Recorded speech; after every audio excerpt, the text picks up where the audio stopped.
Well, Jim, it's always a pleasure to meet up with you, and we're back at Melrose Rugby Club in the Ned Haig room, and this room alone brings back loads of memories for you. Oh yes, it's obviously dedicated to Ned Haig because he invented sevens, and during the summer months in particular, I'm part of the group that show people around the Heritage Centre, so I've spent many hours in here recently just talking about the sevens and the development of sevens. I actually started off playing rugby with sevens because at primary school, when I was across what they called the grammar school, they didn't play rugby at the primary level. So I was introduced to the game through sevens in the local. Darnick was my team in the village, and all the village teams played against each other, and Newtown and St Boswell's and Erleston. So. And you're a great studier of the game, aren't you? You love the facts, the figures, the history. I do, yes. I don't know why, to be quite honest, but I think being at my time in the Borders early, rugby was almost the only main sport, team sport.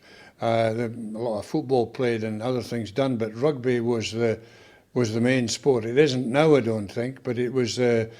At school, you either played rugby or you did cross-country running or something like that. So at an early age, I took to the looking at rugby and seeing how good I could be.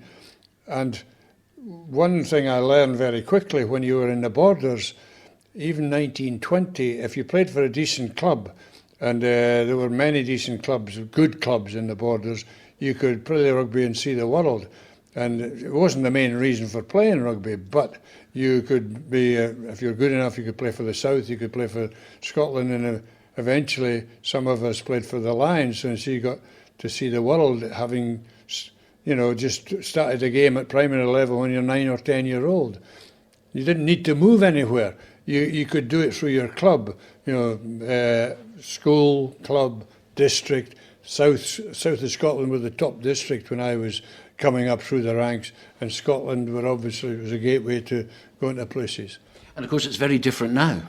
It's very different now. There's definitely, the rugby in Scotland has changed dramatically, mainly because of professionalism coming in. I always knew that professionalism would be a game changer as far as Scotland is concerned because of the resources we have, or the resources we don't have, whereas countries like England and Wales and New Zealand, South Africa and so on, France, have vast numbers, and if they developed their game properly, they would be very difficult to hold back. But Scotland has remarkably well, but the Borders, for a variety of reasons, have not progressed. But even as a young player, I used to realise that the Borders were playing above their weight. We had very good clubs, very good players, but if Glasgow and Edinburgh in particular got their act together, then these districts and the clubs in these districts there was no reason why they shouldn't be better than Border clubs. But when they opened, the clubs opened their doors to, form players who weren't former pupils, then the club scene in Edinburgh and Glasgow got stronger. So as far as being developing as a player, playing in the 60s here and the 70s was one of the best times, I would have thought, because, as I said before, you could play for a top club here, not move at all, and play for Scotland if you were good enough. So you were very, very ambitious back then? I've never thought I was ambitious. I just always, and it's everybody says it, you want to be as good as you can be, So I had no real ambitions. I went to Gala Academy as a pupil. I played in the school team then, and I graduated into Melrose first within 2 or 3 weeks of coming here. And at 17, and then things just ballooned a bit or blossomed. When I joined Melrose in 1957, we had 3 internationals playing in the team, and we had a clutch of players who played for the South. Les Allen played for Scotland, Robin Chisholm played for Scotland, Ian Cordial played for Scotland.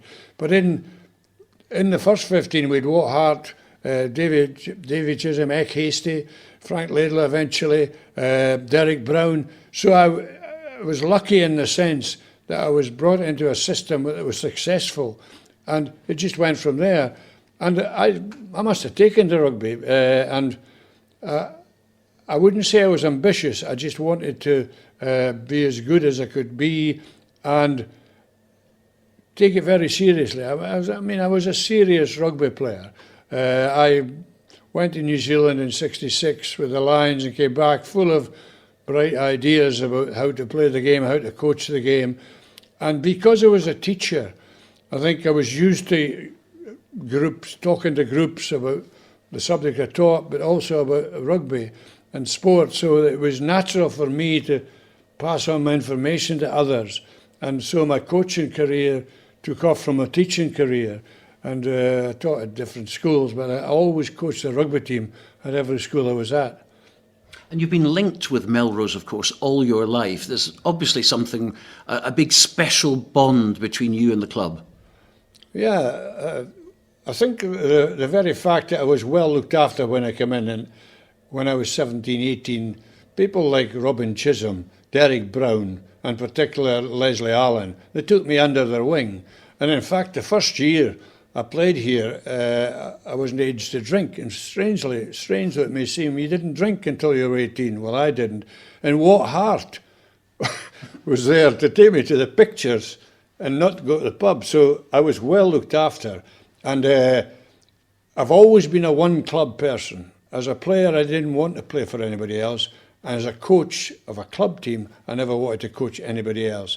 Because I realised that if it hadn't been for Melrose, I wouldn't have been where I've been in rugby and probably in other areas of life. So I'm indebted to Melrose. I've been lucky because I didn't need to move to another club to get top-class rugby, either playing or coaching. It just happened to be here. So I realised, I come from the Border Hills. My father was a shepherd, and it was just purely coincidental that we arrived at a farm 3 miles from Melrose and 3 miles from Gala, and I went to Melrose Grammar and Gala Academy, and I chose Melrose because I was here at first. So, I have no history of rugby before me in our family, and so everything I've done in rugby has come through Melrose.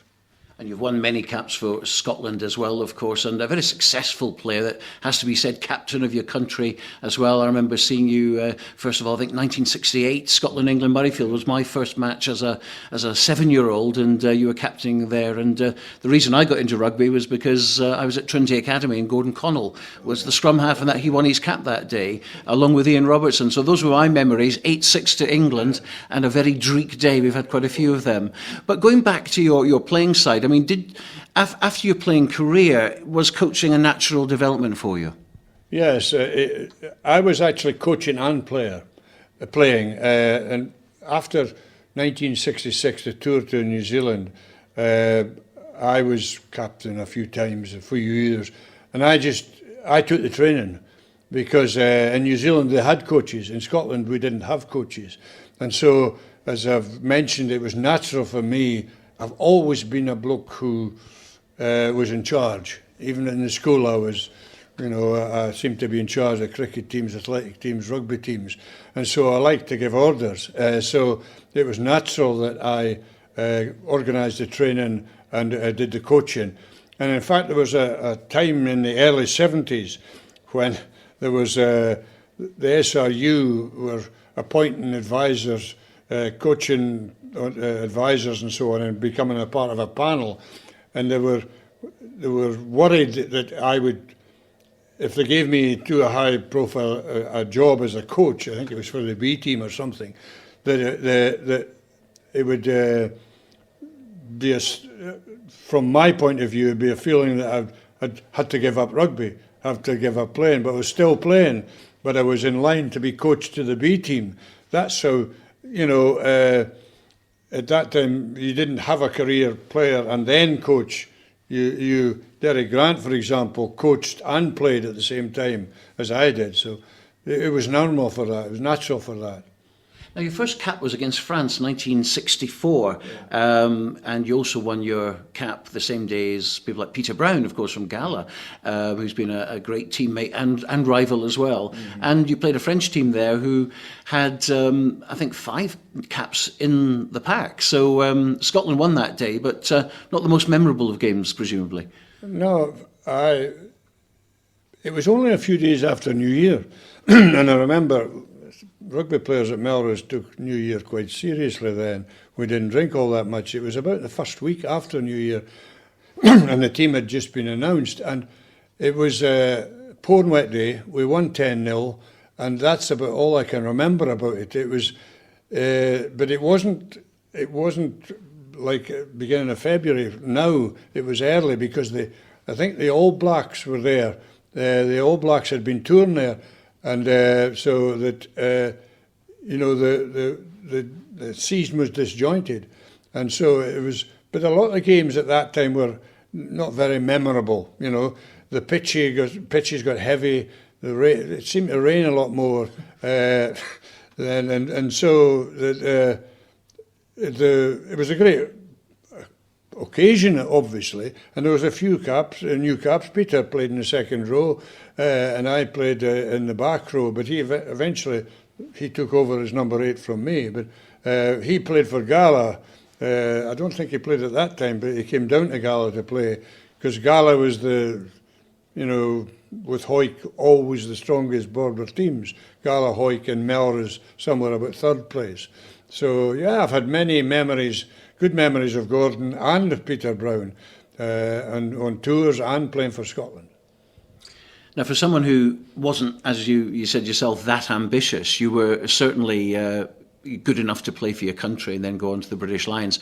What was your feelings like when you wore the Scottish jersey for the first time and know that you were picked representing your country? It must have been a tremendous thrill. Yeah, well, you maybe wouldn't believe this, but the first game I played for Scotland was the first time I'd played in the back row.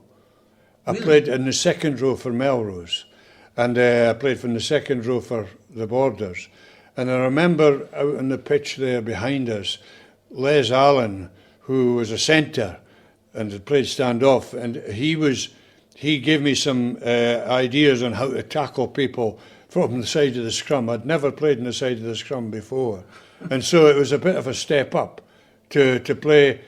I played for the Borders against the All Blacks, I think it was December of '63, in the second row. And they must have thought highly enough of me to give me a go at blindside, because I think Oliver Grant would be number 8 at that time. And so I was put at blindside flanker. I'd never played there before. So that's what I can remember. A bit of fear and worry about playing against a French team that France were very good at that time. And, but as time moves on, your first cap fades a little bit, and you tend to think of memories more recent, either in coaching, but mainly in coaching now. You know, I've always thought that my best memories are in front of me, you know, rather than behind me. So I don't think back too much about when I played, you know. So that brings us neatly to your coaching career, and what a career it was. Scotland, of course, Grand Slams, and then on to the British Lions as well. What would you say as a coach was your most satisfying sort of period? I've had a lot of ups and downs, more ups and downs as a coach than I has as a player, even with my club and before the Scotland and the Lions. And I would have to say that it's difficult to put into order what the wins were when you won the Grand Slam or you won a series in South Africa. But I think to me the most satisfying was when I'd helped Ian McGeechan and the team win the series in '97 in South Africa, because my history of Lions hadn't been very good as a player and as a coach, because I'd twice gone as a player and been beaten in both series in South Africa and New Zealand. And once I went as a head coach to New Zealand in '83. I was the only coach there, and we were beaten 4-0. So to beat the Springboks in South Africa in '97, I think, was the most satisfying I ever had, followed by the 1984 Grand Slam, because it had never been done for 59 years, and we had Colin Telfer, myself, and the selectors had developed a group of players who became household names like Roy and John Rutherford and so on, and others, Jim Aitken and Jim Calder and so on. I could name the whole team, but it'd be unfair in case I missed somebody out. So I think winning the Grand Slam in '84 was very, very high on the list because of the 25 was the last time I'd won it. And although I was involved in the 1990 Grand Slam, and in 1999 we won the championship, the Five Nations, they weren't so high on my list. And in fact, when Melrose won their first league title in 1990, I happened to be the coaching at that point, and we won the league by beating Jed the week before the big day at Murrayfield in 1990 when Scotland beat England. For me to beat Jed and win the championship, I think, is ahead of Scotland winning the Grand Slam in 1990. It was a fine weekend. It was, because it was, well, I had my birthday on the 50, I think it was 50 on the day we won the Grand Slam. The week before, we'd beaten Jed here, and we'd worked for years and years to win that championship. They've won it a few times since, but that was, I mean, people think I'm daft to say that the Grand Slam in 1990 wasn't the biggest game, but it wasn't to me, because we'd won the 6 years before that, you know. And we mentioned the changes in rugby, of course, to what it is now. And one of the extraordinary things, I think, was when you were touring as a player in '66, you played 23 games for the Lions on tour. I mean, these were massive tours, and of course it was amateur days, so you had to get time off work and everything else. Very different to now. Would you have preferred to play in professional rugby, or did you enjoy the amateur times better? I really don't know. I would have loved to have been a professional rugby player, because I've always been the advocate of that you cannot be the best you can be unless you're doing it full time. And so I was, although I knew that Scotland would struggle a bit in the professional era, I've always been in favour of the game going professional. And so I would have liked to have been a professional rugby player, but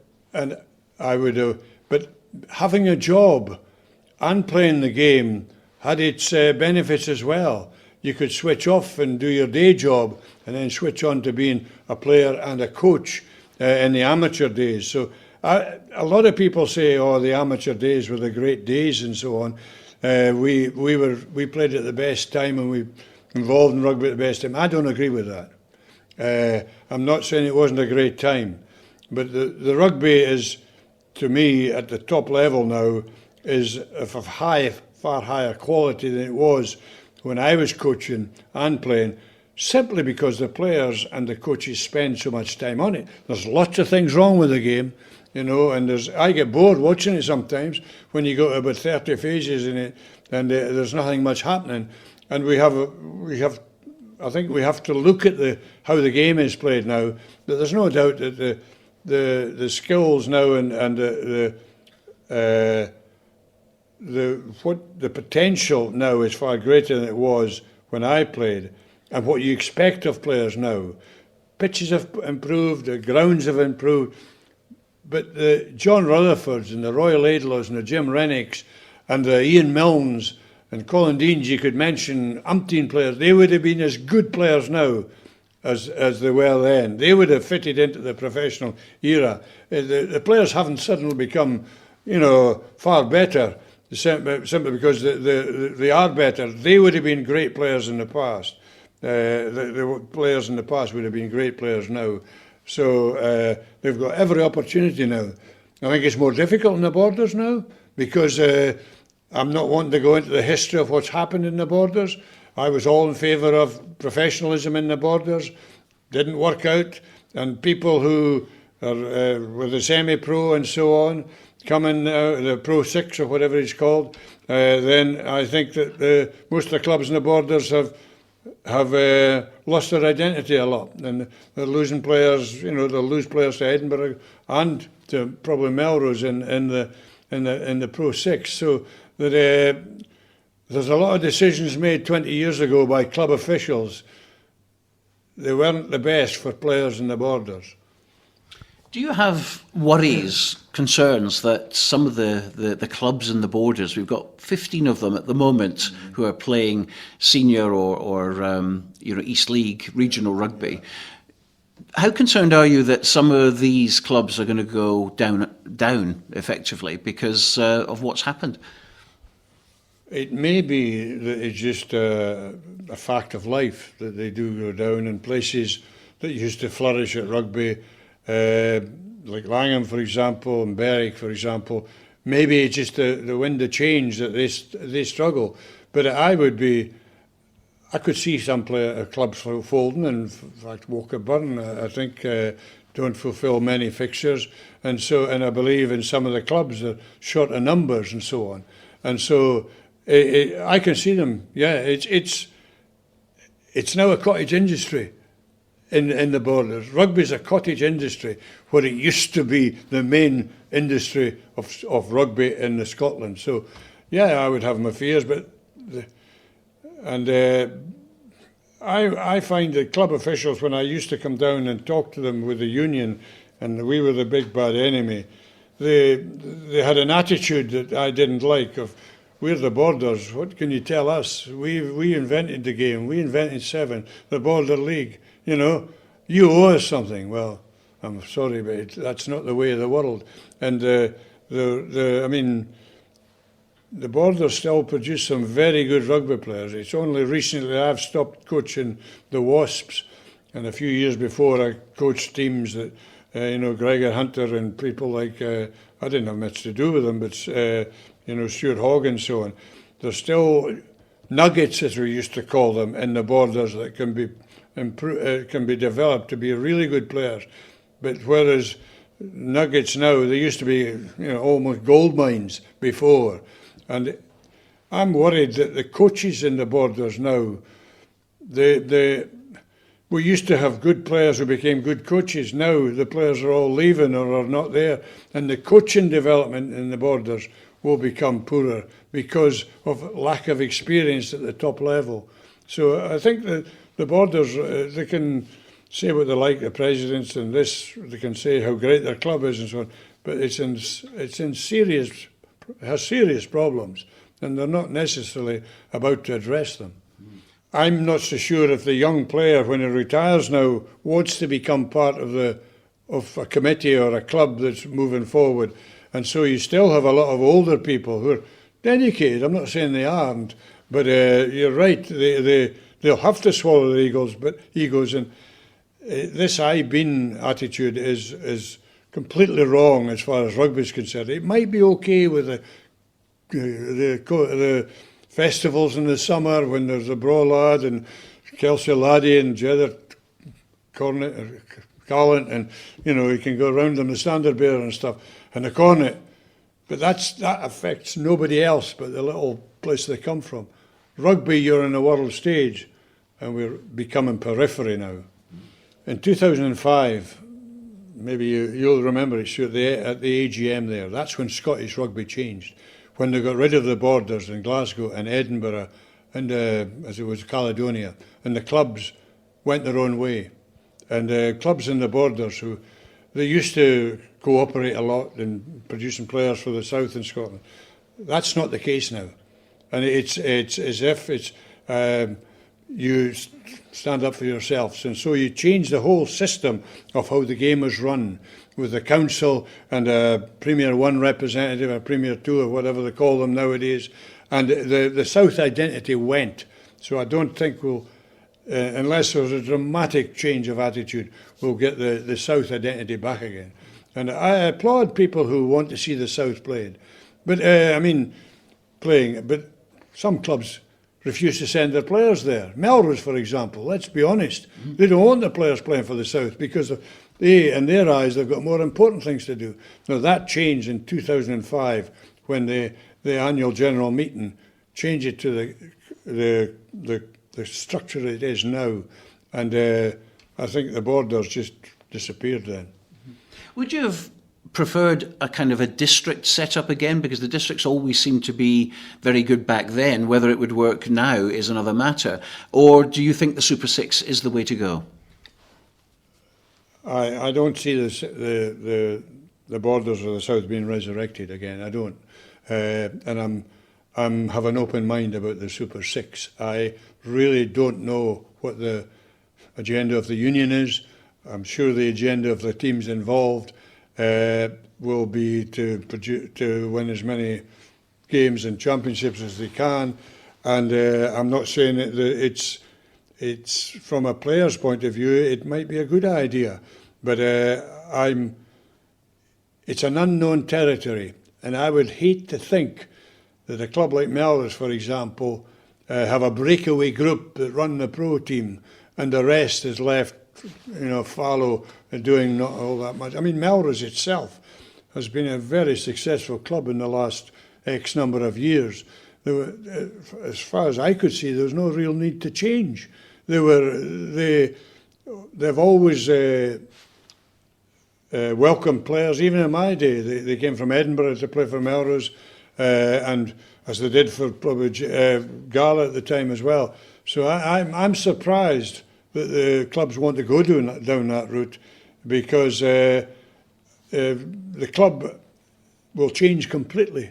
And I remember when I was working for the SRU, I went down to Bath not long after the game went professional. And Bath, a very famous club, still are, but they were producing internationals by the ton, And I went down as a director of rugby for the Scottish Rugby Union, and I was taken to this little hut, and I was met by officials, and he said, the president guy, he introduced himself, and he says, "You're having your lunch here." I said, "We're the sort of old men that look after folk like you who come." He says, we're not part of the professional setup. And he said, when Bath went professional, one of the first things they did was to take all the photographs down of the internationals and the teams that had won things, and as if to say, this is a new era. Well, they haven't been all that successful, to be quite honest. And it just made me think, that the club had lost its way, it lost its identity. And I would hate Melrose to do that. That, you're all the things that have gone on before and built the club as it is, because it's a very successful club, to be sort of stymied in the future by the desire to bring more and more incomers into the club, and to the detriment of the young players coming through.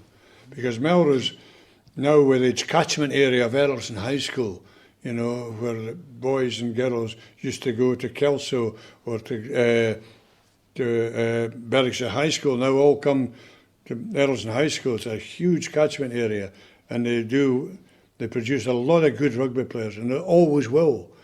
I would hate to think that these young players won't be a chance to develop. And because I used to coach some of the Wasps here until 2 years ago, and the players that were coming through were as good as the Craig Chalmers and the Doddy Weirs of these players 25 years ago. And that's fascinating, isn't it? The fact that after you coached Scotland and after you coached the British Lions, you decided, I still want to coach. I've still got plenty to offer these youngsters. And as you said, understated, Melrose Wasps, you were their coach as well, the youngsters. I mean, it's fantastic for them to have someone of your calibre coaching them. And, obviously a lot of them had to read up on your achievements, I guess, because they're so young. But, I mean, that's just a wonderful thing that you have done to give back to these kids. Well, when I retired quite young at 63, but I had done the equivalent of 40 years teaching, and I thought I'd done enough. So I was involved with the Borders under 16s for a while, and I enjoyed that, under 16s, and some good players have come through. I mentioned one or two, nothing to do with me really, because they've developed since then. And then I had a heart operation when I had to stop everything, And but I got over that, and I thought to myself, I'm still quite a reasonably young man, fairly fit, and I've got quite a lot to offer. Why do I do it? Why not do I not do it to my own club, who produced me? So that's how it started. And of course, looking back at your record, Grand Slams and British Line series wins and all this kind of stuff, and you mentioned yourself you'd love to have been in the pro era. So one question I've always wanted to ask you, you think of the likes of Alex Ferguson in football, you're kind of like the rugby equivalent. He's an incredibly rich man, he's been paid handsomely for the work he's done.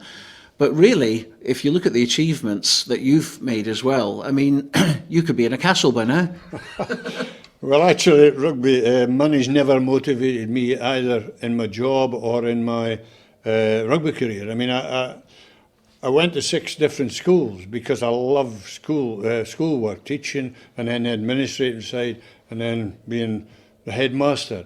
And that was at Hoyk, wasn't it? That was at Hoyk. Now, you know, and most people know, the teachers aren't particularly well paid. And you don't get paid overtime in teaching. Whether you're an assistant teacher or a headmaster, you're expected to do the job as you see it. It was the same when I went to the union and became director of rugby. So rugby's never been money's never been my motivating factor, and never would be. I was paid to be the director of rugby, but at the same time I was coaching Scotland sometime, and I didn't get paid for that. I just did it as part of the job. So, no, I'm sure that Alex Ferguson wouldn't think of himself as a millionaire and just because of football. He loved football, or loves football. Anyway, he'd done it for, far less money. But that's the game. The game nowadays, it's all about money. And so, no, that's one area that I wouldn't like now, to have my job on the line, as a coach. I thought when we turned professional that we may have been a bit more humane about how coaches and players were treated. But I see coaches are there one week and they're away the next week, just like soccer. And they'll say, well, he's accountable. He has to be. If he doesn't do well, we'll get the sack. But I thought we could have been a bit more professional about it. And coaches are losing their jobs right, left and centre now if they don't do well. I wouldn't have liked that bit of it, I don't think, because I might not have lasted at some of the jobs I was in. A lot of pressure. Yeah, obviously. But it's people talk about pressure as if it's pressure and you have to produce. But and they're getting paid well. That's what they say. Oh, they're getting paid well to do the. Well, fair enough. But you can't. Not everybody is successful. Somebody has to be second or third or fourth or fifth. And if you've got the wherewithal and the money behind you to be successful, like maybe Celtic at the present moment, they can buy whoever they want, and they should be successful. But you're just as good a coach if you're coaching, say, Motherwell or Ayr United, and you're probably a better coach because you're producing players. And I've always maintained that my job as a coach, and this is what I liked about the job, was to make the players better. You could make average players good players, and you could make good players very good players. And you need time for that, and you need, obviously, expertise and good players to do it. But that's the great beauty of coaching at Wasp. We had some, with me, I once spoke to somebody about the semi-junior league, and I said, I coach Melrose. He says, that must be unfair on the other teams. I says, no. I says, we don't win all our games. Well, for years and years we were unsuccessful. Jed Thistle, Selkirk Youth Club, Gala Wanderers, Hoyt Wanderers were far better than us. But there was this feeling that because I was who I was, the team was bound to be successful. Well, they weren't. Have you ever sat down and had a chat with Sir Alex Ferguson, incidentally? No, I've never. You've never met him? Never met him, no. Presumably you've admired what he's done as well. Oh, yes. He was a pretty ordinary player, I believe, but he must... I mean, I've read some of his books on leadership and so on. He's a fantastic bloke who's just an ordinary bloke. He didn't have a posh education or a degree or anything like that. He was just a bloke who set standards and live by those standards. And it's kind of the things that I've done. I live by standards of what a rugby player should do and so on, and how they should act and so on. And he's very much like that. I think people like Roy Keane would be just great for him, because they would listen to him and do exactly as he wanted to do. So when are we going to beat New Zealand, Jim? Are we going to all be alive to see this? Because we've seen the Sevens team defeat them at last, and that took a long time. Now we're looking at the big one. Yeah, I think that on any day, a team that plays well, they could take on the All Blacks and beat them, because as we've seen recently against South Africa, they are vulnerable at certain times. And so the last time Scotland played was, a couple of years ago, and they did very well. And so I think it will happen at Murrayfield. I used to think it was easier to beat New Zealand in New Zealand because we were on tour and we had better preparation. But now, because of the way the game's played and the way the game's developed, Scotland will be very well prepared when they play the All Blacks in the autumn. I think it'll come. I think that the Scotland 7 have done remarkably well. And it only needs the All Blacks to dip a little bit, and for us to be at our very best and to have our best players on the pitch at the same time. So I'm quite optimistic, but it'll be a great achievement when it happens. Is it all in the mind for these Scottish players, do you think? No, I don't think so. I think it might be in the mind of the All Blacks. I don't think so. I think that I don't think the players now are necessarily involved in what the historical events were. They play so much rugby against so many different teams that they don't have a legacy of beating them, so they don't need to live up to the legacy. I mean, remember when I used to play first for Scotland years ago, over 50 years ago, if you lost your first game, oh, well, that's another Grand Slam gone. It's 30 years since we won Grand Slam. And so it was like a noose around your neck that you were going for the Grand Slam. I don't think Scotland, nowadays, the players, they've beaten, apart from New Zealand, all the major players. And the present crop of players have England last year, France, South Africa they've beaten, and Australia. So I think that Scotland have a lot to gain, and New Zealand always have a lot to lose, but the quicker it happens, the better, I think, for the game. I must ask you about Gary Armstrong. I think the last time we spoke would be a few years ago now, doing an interview, and I asked you who you thought was the greatest Scottish player, and I think you mentioned Gary Armstrong.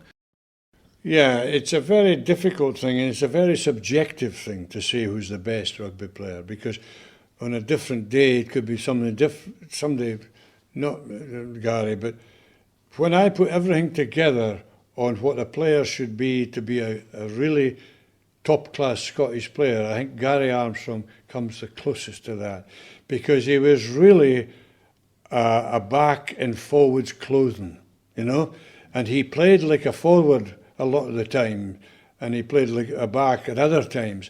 And what his bravery and his spirit to be up for the fight was the thing that epitomised for me what a Scotsman should really be doing in battle. So that's why I've chosen Gary Armstrong over David Leslie or John or Roy or Jim or people like Finlay Calder, who have a great respect, and others. Don't get me wrong, I have great respect for others, but I think Gary was he was a player that played exactly the same for Jed Thistle, for Jed Forrest, for the South, for Falcons, for Scotland and for the Lions. And you knew when you sat and watched him in the corner that you knew he didn't need to have a word, you didn't need to say a word to him. You just knew that he would give of his best every time. And that's why I liked him so much. Well, it's incredibly fascinating to talk to you, Jim. We could go on for hours, we really could. We're going to wrap it up now, though. But one thing I must ask about is something that you're kind of known for, and that is the Everest Speech. Right. Just recall that again for us, how it all happened, the preparation that you made before that particular match, because that will always be with you. Yes, people don't know me apart from the Everest Speech because it was in Cape Town, first test. We were the underdogs. The Lions hadn't been to South Africans in 1974, but the Springboks were the world champions in 1995. We came in 1997. They were expected to win, and they had been. So I asked Ian, as I asked other coaches, if it was okay if I took the forwards a pre-meeting before lunch, just to get things all out in the open and get my sort of say-so before Ian came in after the lunch. And they agreed to that because we'd worked before, Ian and I, in the Scottish in 1990, 88 and 1990.